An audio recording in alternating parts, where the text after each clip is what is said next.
A German shepherd sat at the same empty bus stop every Friday at 4:12 p.m. for 6 years. No one knew why.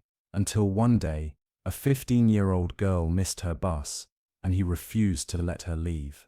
Before we begin this powerful tale of silence and sacrifice, tell me in the comments, what was your first dog's name and breed? You can help stories like this be heard, remembered, and shared. If this one touches your heart, like the video, and don't forget to follow for more true feeling stories of healing, loyalty, and quiet courage. Sometimes, the strongest voices are the ones that never speak, and sometimes, they bark. Every Friday, at exactly 4:12 p.m., a German shepherd appeared at the same empty bus stop on the far edge of town. No leash, no collar, no owner, just him. He would sit on the cracked concrete slab, right beside bench 3, the one with peeling blue paint, and stare down the road like he was waiting for someone who was never coming back. The locals called him Buster. They left scraps sometimes. Some ignored him. Others took photos. But no one ever tried to take him home, because he always left after exactly 26 minutes, like clockwork, and he never came any other day.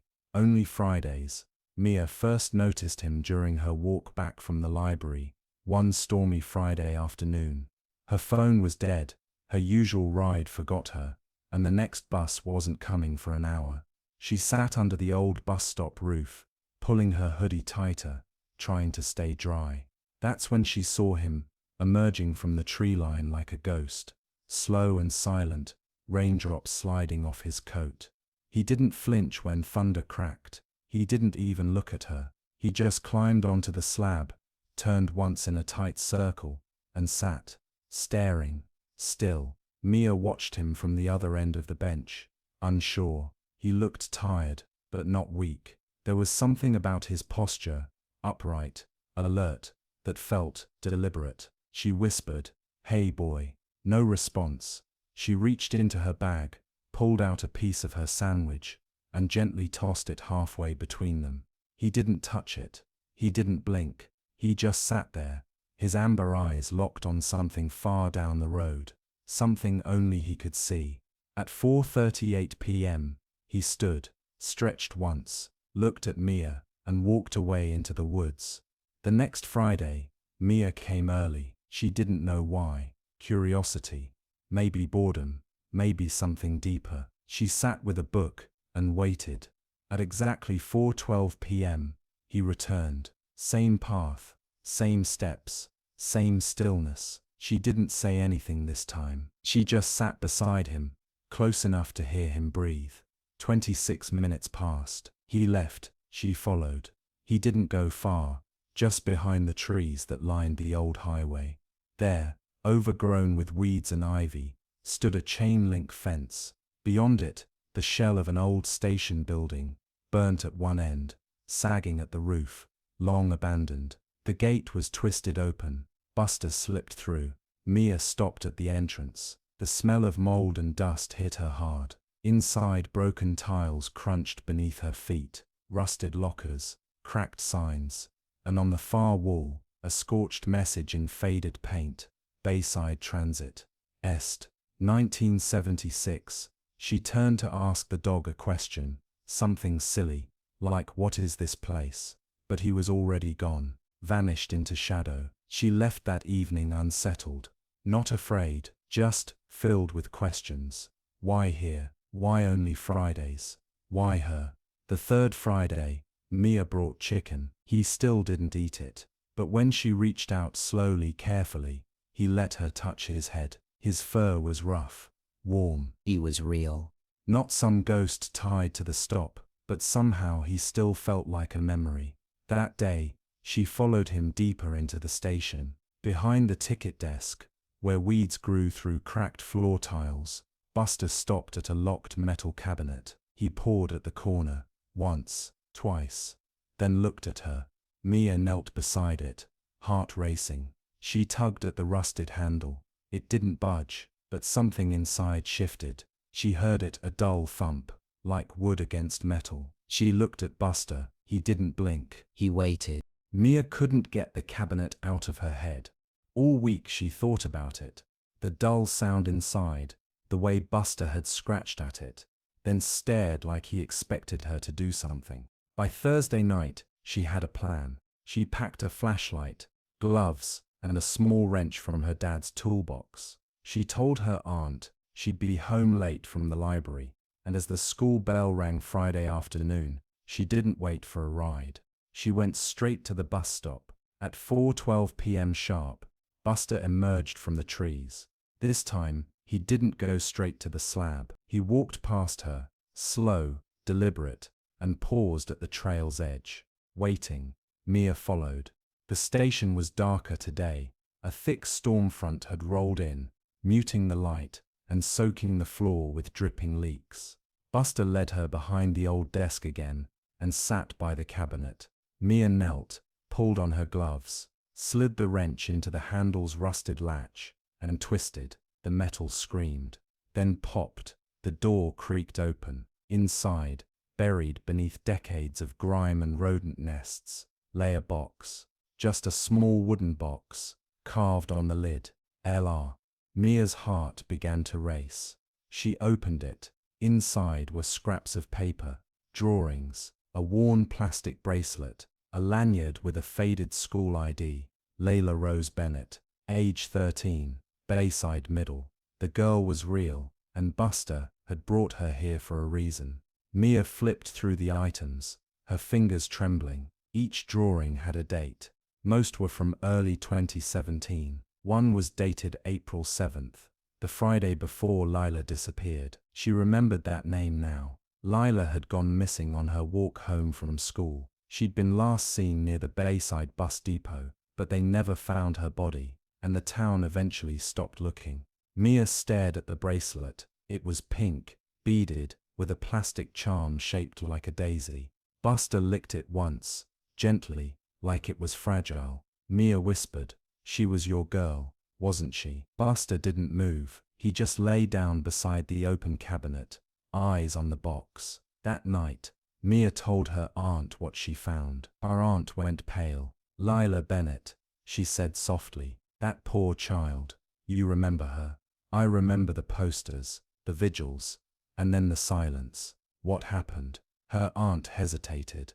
"There were rumors that someone who worked at the depot saw her last. A man who disappeared the same week she did, but they never proved anything." "Why did they stop looking?" Her aunt looked out the window. "Because too many people wanted to forget." Mia brought the bracelet to the police the next day. They barely glanced at it. "We need evidence it was involved in a crime," they said. "We can't reopen a closed case based on a dog's behavior." Mia left angry. Buster had done his part, and they were ignoring him.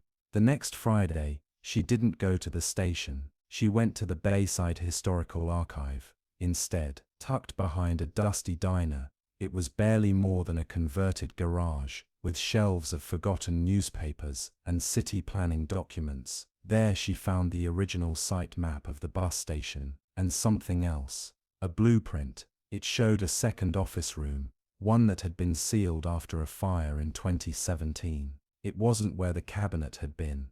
It was beneath it. Mia returned that night, with her flashlight and gloves. She climbed behind the counter, pulled the cabinet aside, and tapped the floor. Hollow. She pried at the cracked tile. It lifted, and beneath it was a trap door, a single rusted ring in the center. She pulled. The smell hit her first. Damp, earthy, rot. She gagged. Buster growled. Inside was a crawl space, barely large enough to fit a person.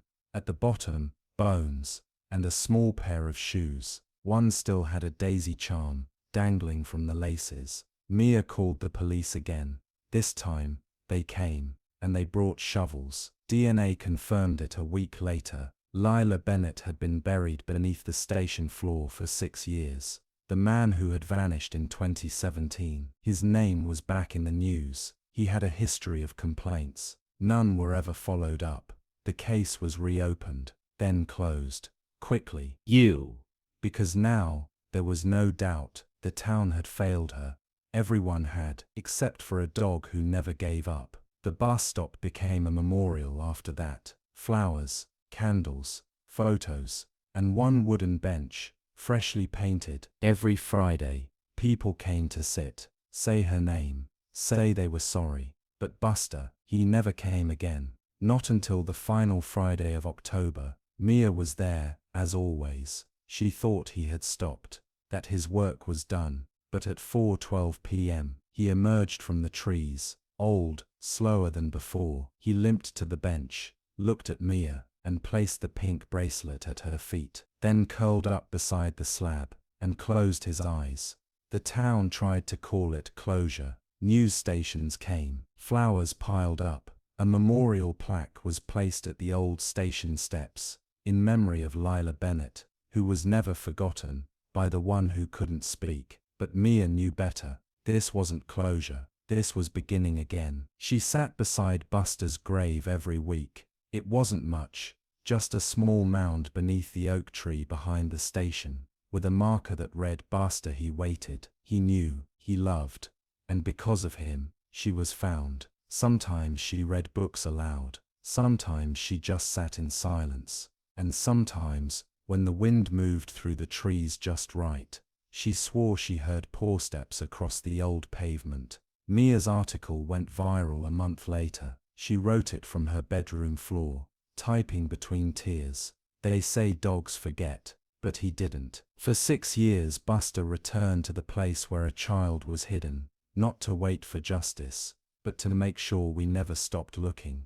I didn't find Lila, he did. All I did was listen. She included photos of the station, the bracelet, and one final image, Buster asleep at the bus stop, the daisy charm between his paws. Emails flooded in, from other towns, other girls, other families who had lost someone, and never had answers, and slowly, something started to shift. The city council voted to tear down the old station, and build a community space in its place. But Mia protested. "This isn't just land," she said in the town meeting. It's memory. Buster didn't wait here for concrete and swings. He waited for a story to be told. So instead, they rebuilt the station, not as a depot, but as a small storytelling museum, dedicated to missing children, silent witnesses, and the voices we overlook. They named it The Waiting Place, and carved into the archway, "Sometimes, a dog remembers what the world tries to forget." Mia started speaking at schools. Her first talk was clumsy, quiet, but her last one ended in a standing ovation, because she didn't talk about Lila. She talked about Buster, and about how sometimes, loyalty is louder than proof. Years later, on the anniversary of Buster's final Friday, Mia placed the bracelet in a glass case at the front of the museum. She wrote one sentence beneath it. "He brought it back when he knew I was ready." And if you pass through that little town, especially on a stormy Friday afternoon, you might see a girl at the old bus stop, sitting on bench 3, not waiting, just remembering. Because every story deserves to end in truth, even if it starts with a dog no one noticed.